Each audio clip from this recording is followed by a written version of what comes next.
Kamala spent 100 days telling voters, I know it feels like crime and illegal immigration are bad, but f your feelings. Look at this chart. Have you seen my "In this house we believe" lawn sign? See, it says right on it, we believe in science.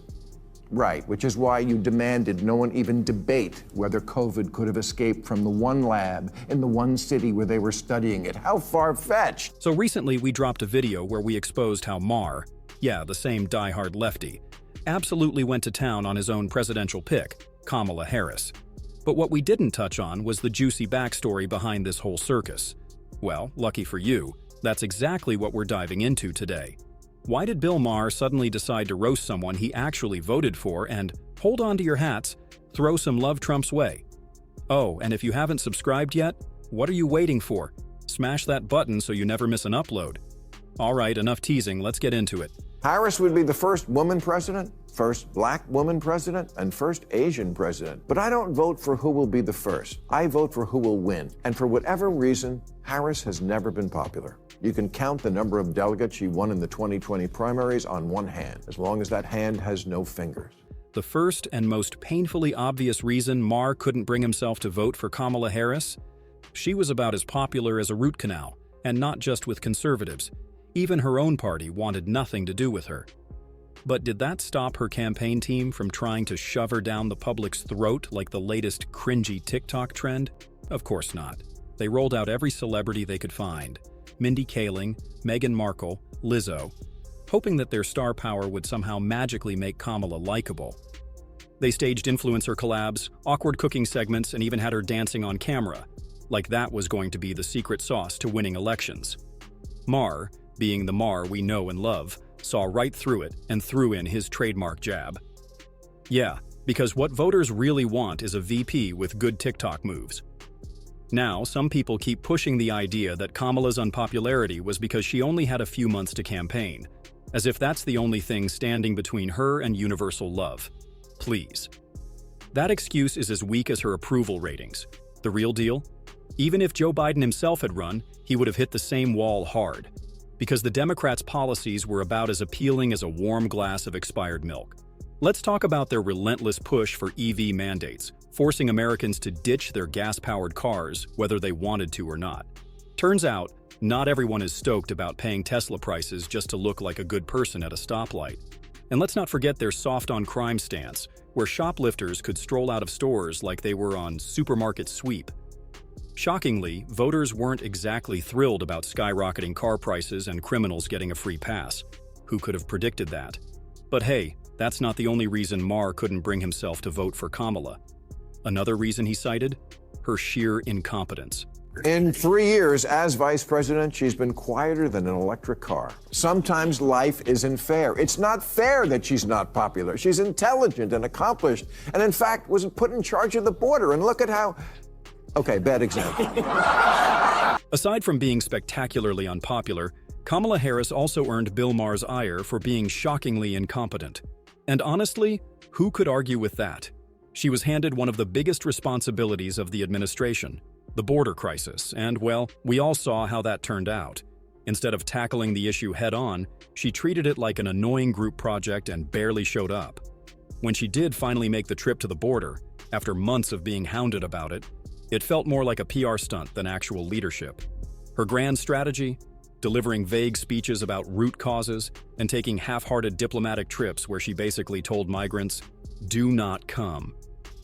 Now, if you're skeptical of Maher's take, just take a look at this clip.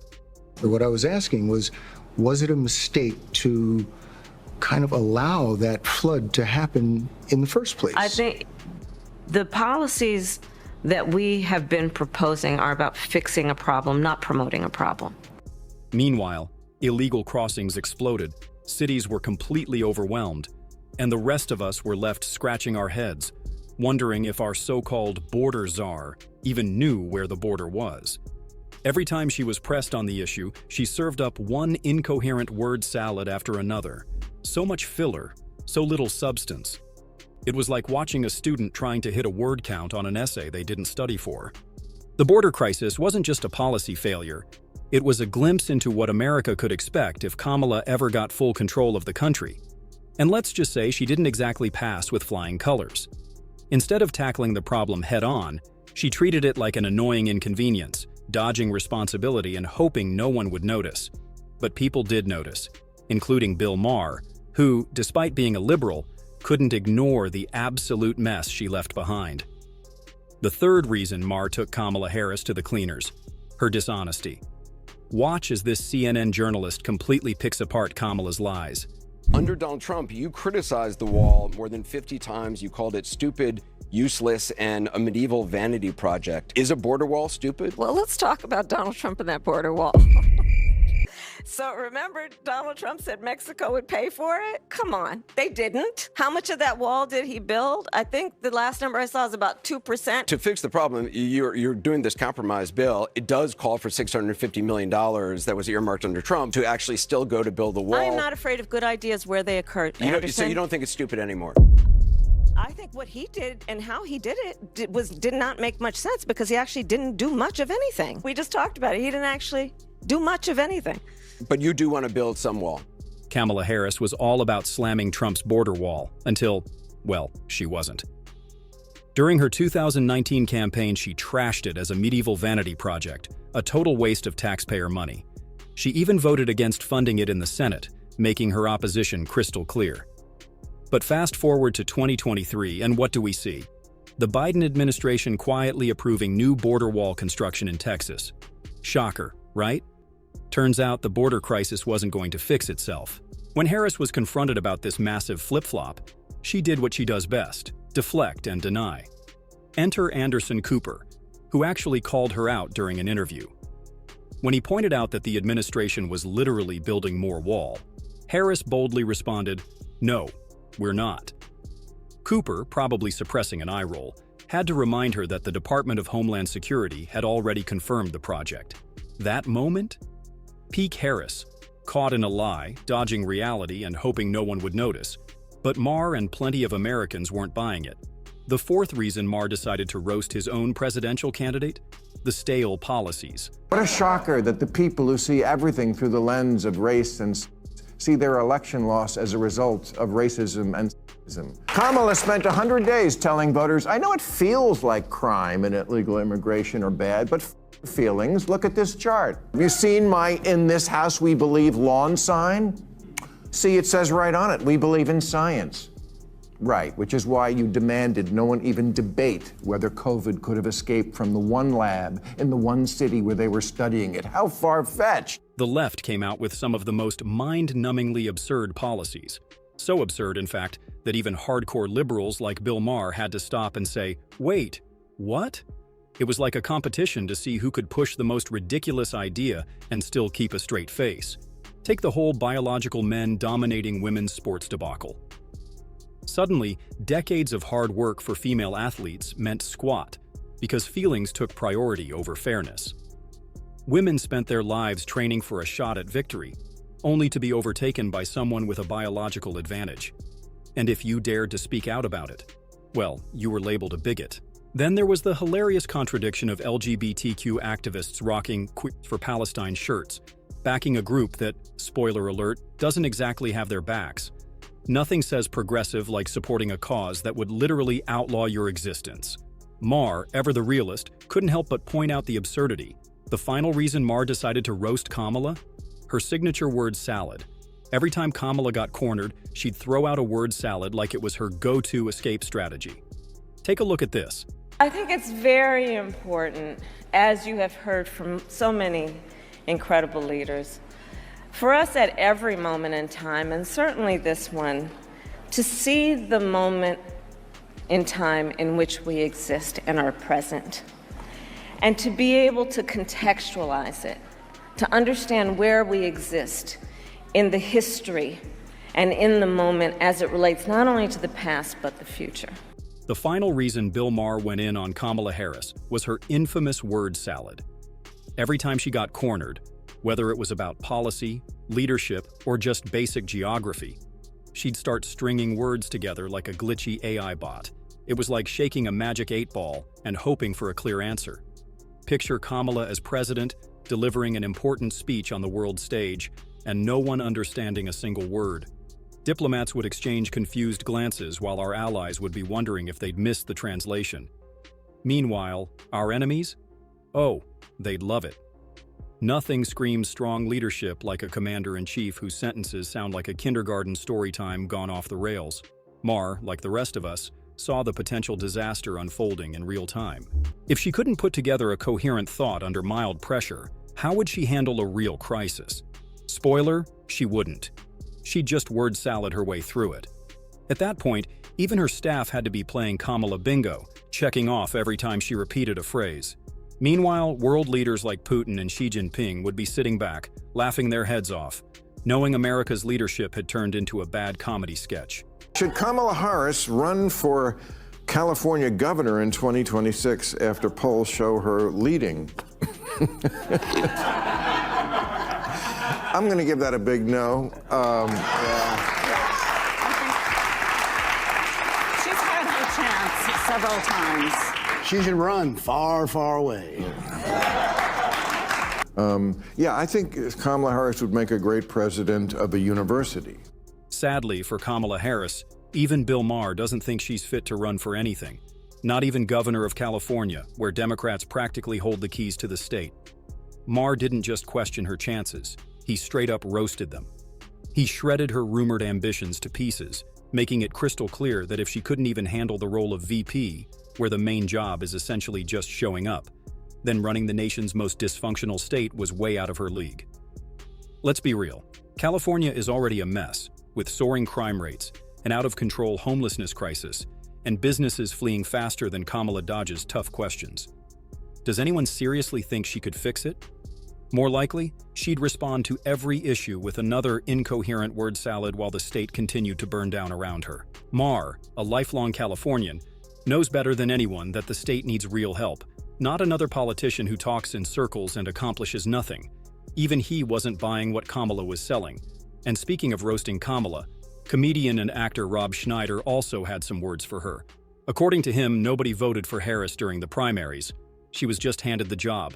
Take a listen. All I know is that nobody voted for Kamala. They just said, okay, you're it. They did this in 2016. Bernie Sanders, he was the guy that got all the votes in the primary. Like, we just give it to Hillary. And in 2020, just everybody drop out, just give it to Biden. And then this year, it's like, everybody figured it out. His brain doesn't work. Let's just get Kamala. You know? Here's what you have. You have somebody that nobody voted for, and you got somebody they tried to murder 2 times. I don't know, which one's probably going to hold up democracy? Let's be real. Nobody actually voted for Kamala Harris. She didn't climb to power through overwhelming public support. No, she was handpicked by the Democratic establishment, who somehow convinced themselves that she was the future of the party. Rob Schneider nailed it when he said she's completely unfit to run a democracy. I mean, let's face it, she can barely string together a coherent sentence, let alone lead a nation. On the other side, you have Donald Trump, the actual choice of millions of voters. He didn't just dominate the primaries. He survived 2 assassination attempts, proving he's literally battle-tested. While Kamala was stumbling through interviews and delivering speeches that sounded like a failed high school group project, Trump was out there energizing crowds, showing exactly why he remains one of the most formidable political forces in America. The contrast? Crystal clear. She's better. No, let me tell you, Kamala, she does different accents, you know, depending on where she is, you know, down south. Let me tell you something. You boys better get it together here and vote. Save democracy. Black community, she's like, shit, let me tell you something, honey. Let me tell you right now, we ain't vote for Trump, I even saw her at a 7-Eleven going like, listen, it's very important that we vote for the Democrats. We're trying to save democracy here. We're trying to save democracy. Rob Schneider doesn't just think Kamala Harris is unqualified to lead a democracy. He thinks she's way too fake to be taken seriously as a leader. And honestly, he's got a solid point. One of his biggest beefs? Her constantly shifting accents, which seemed to change depending on who she was talking to. One minute, she's pulling out a southern drawl. The next, she's throwing in a forced urban dialect. And let's not forget the awkward pandering just to top it all off. It was like watching a bad impressionist fail miserably at connecting with different audiences. Schneider roasted her for this chameleon act, making the case that authenticity actually matters in leadership. Voters can smell phoniness from a mile away, and Kamala, she's drowning in it. When Trump speaks, whether you love him or hate him, you know it's him. But with Kamala, you never knew which version of her you were getting, except that none of them were real. No wonder her approval ratings tanked. Americans don't want a politician who changes personalities like they're switching outfits. If she couldn't even stick to one authentic voice, how could anyone trust her to run the country? The Democrats still seem confused as to why they lost this election. They want to think it has something to do with misogyny or racism. Well, let me clear it up for those still bewildered Democrats. You lost because you tried to tell the American people that the economy was great when they couldn't afford to buy groceries. You lost because you ran a moron in place of a president you knew was a corpse attached to a car battery. Just like Bill Maher, Rob Schneider didn't hold back when it came to calling out the Democrats for their epic loss. According to him, it wasn't just about losing on policy. They lost because of lies. And not just any lies. Huge, insulting, reality-bending whoppers. They lied about Biden's mental health, insisting he was sharp as ever, even while he struggled to finish sentences. They lied about men having babies, pushing woke biologists like it was settled science. They lied about the economy, gaslighting Americans into thinking everything was great while grocery prices skyrocketed and people were barely scraping by to pay rent. Schneider, much like Maher, wasn't buying any of it. The Democrats thought they could talk their way out of failure, but reality finally caught up with them. Turns out, when you spend years gaslighting the public, eventually they stop listening. And in 2024, they did. Schneider joked that at this point, the Democrats could tell people the sky was green and their media allies would just nod along like it was some revolutionary discovery. But voters? They preferred reality over the fantasy world the Democrats had been selling, and that's why they got a wake-up call they'll never forget. Trump's going back to where they tried to kill him. That's right. Well, hopefully they'll have better security this time. You know, the Secret Service, they knew about the guy 52 minutes beforehand. They have not released the audio from the body cam, and I don't think they ever will. But if they do, I bet it would sound something like this. You see that up there? What? Up there. He's got a gun. What do you think he wants? I don't know, it's not duck season. Now, this might sound like a joke, but there's actually a lot of truth to what Schneider is saying. For years, the Democrats have pushed one of the most ridiculous narratives in modern politics, that Donald Trump is somehow the second coming of Hitler. Yes, they really expected ordinary Americans to believe that a guy who spent decades as a celebrity, cracked jokes on The Apprentice, and literally received awards from civil rights groups was the biggest threat to democracy since World War II. They didn't just suggest it, they drilled it into people's heads day in and day out. Hollywood elites, late-night hosts, and even so-called journalists all jumped on the bandwagon, repeating the same fear-mongering rhetoric. But here's the catch. After crying fascist over everything, people stopped taking them seriously. When you compare enforcing immigration laws to actual genocide, your credibility takes a nosedive. Schneider made the point that if Trump were really the dictator they painted him as, half of Hollywood wouldn't still have careers after relentlessly trashing him for 8 years. This is why people with common sense, like Schneider, can't help but respect him.